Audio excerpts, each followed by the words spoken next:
Interviewing with Ismail Nasser, who is a supply chain professional and an instructor. And today we're going to talk about supplier relationship. Question is, can you provide a brief background of yourself? Okay, firstly, nice to talk to you, Dustin. It's my pleasure to have this interview with you, and I'd be happy to share some information with you. My name is Ismail Nasser. I'm almost 12 years experience in supply chain, especially in procurement and logistics in multinational firms located in Egypt, and I'm an instructor in the supply chain and foreign trade inside Egypt. So, can you first provide a definition of supplier relationship management?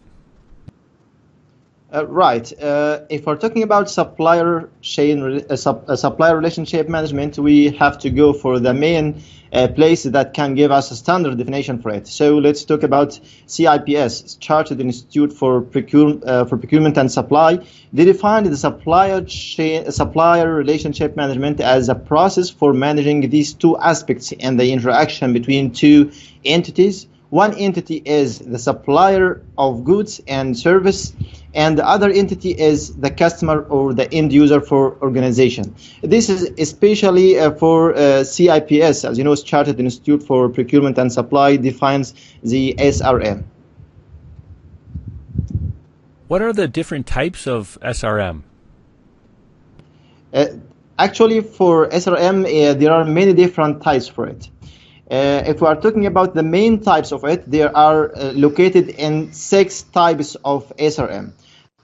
Number 1 is transactional, second is ongoing relationship, third is certified suppliers, and fourth is partnership, fifth is strategic alliance, and the last one, the 6th one, is the merge and acquisition. Actually, these types referring to the type and the nature of the relationship between the supplier and the customer.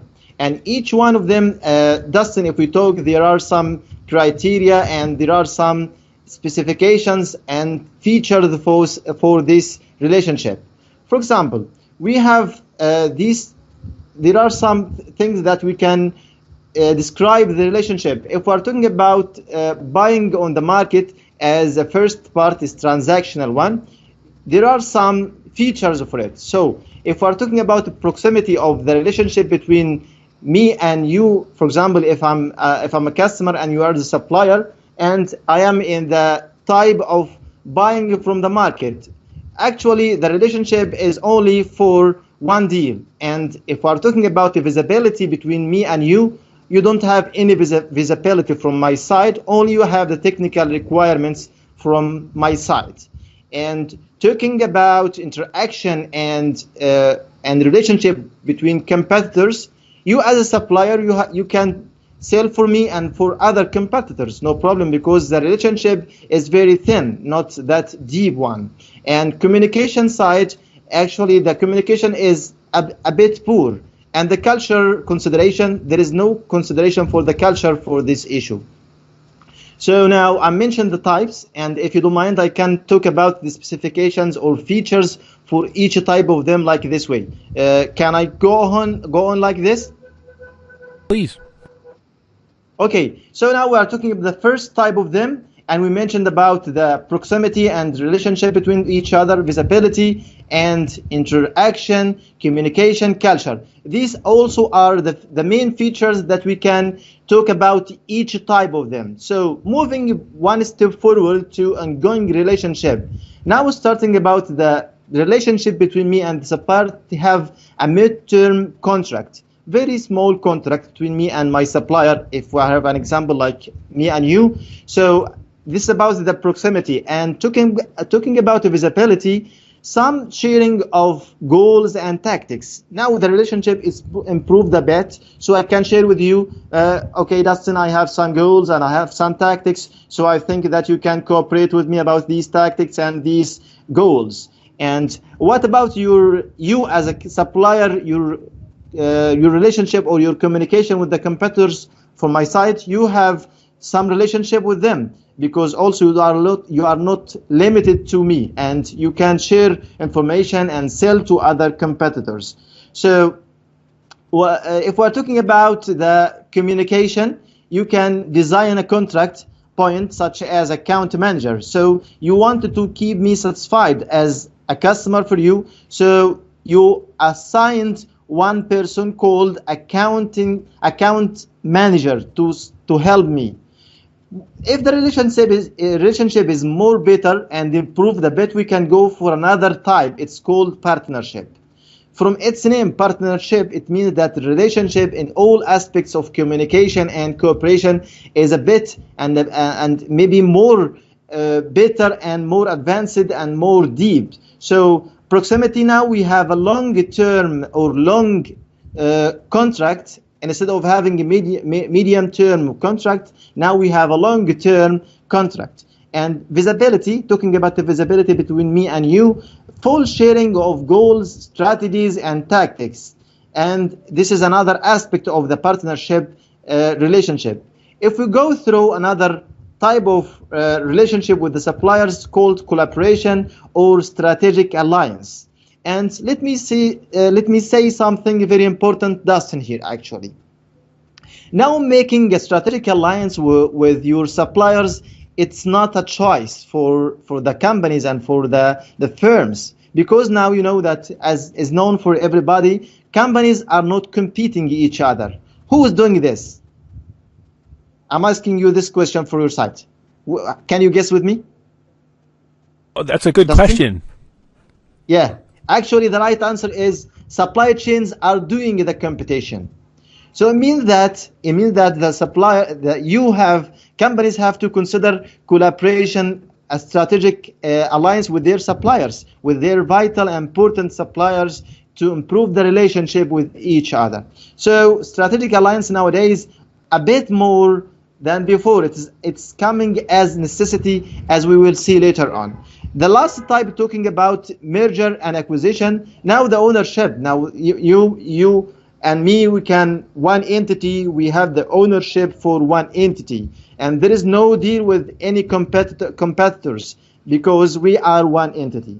So briefly now, we talked about the types of relationship, and we talked about the features for each one of them, and we talked about strategic alliance importance, as we can see later on.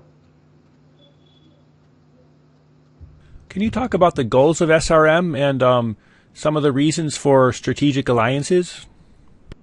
Yeah, actually, this is a very excellent question for your side. Talking about the goals of SRM, the first goal, of course, is cost reduction, or the total cost reduction for all the firms. And at the end of the day, the customer or the end user can receive a good price for our chain product. This is goal number one.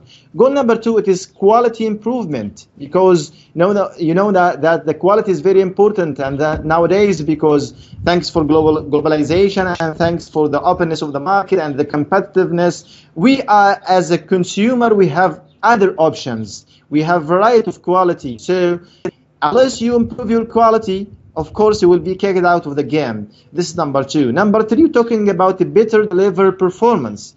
As quick as you respond to the customer and the end user requirements, as much you have the market share and market acquisition. Moving to goal number four, it is talking about increasing flexibility. And goal number five, to make it short and brief, new product introduction. These are the main goals for the SRM.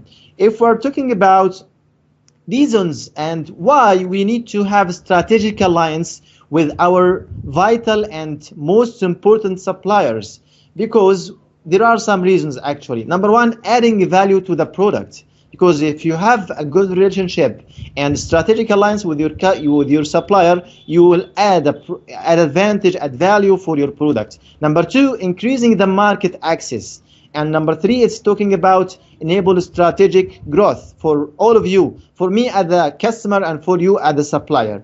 And number four, strengthen the operation, because we are sharing all the details, information with each other, between me as a customer and you as a supplier. This is strengthen our operation. And moving to number five, increasing the organization expertise, because expertise means that we are sharing experience with each other. If you are your core business in your fields, and I'm in another core. We are completing each other. We are sharing expertise and use and advanced knowledge about it. Number 6, build organization skills. We can increase the organizational skills, and of course, number 7, it is enhance financial strengths. These are main reasons for achieving strategic alliance between customer and between suppliers. Oh, it's really great speaking with you today, and I hope we could do further interviews in the future. Of course, we are planning to have another interview if you have time, and we can arrange later on to talk about the steps how to implement the supplier relationship management, because it's very vital. That, of course, there is a very vital question here. Are you going to make a strategic alliance with all our suppliers at the firm? The answer, of course, will be no, because we will have some classifications for our suppliers, and we have to classify our suppliers. And then after classifying our suppliers, we can issue and implement for a plan or implementation plan for SRM. This we can talk about in more details in another interview, and this about today's interview.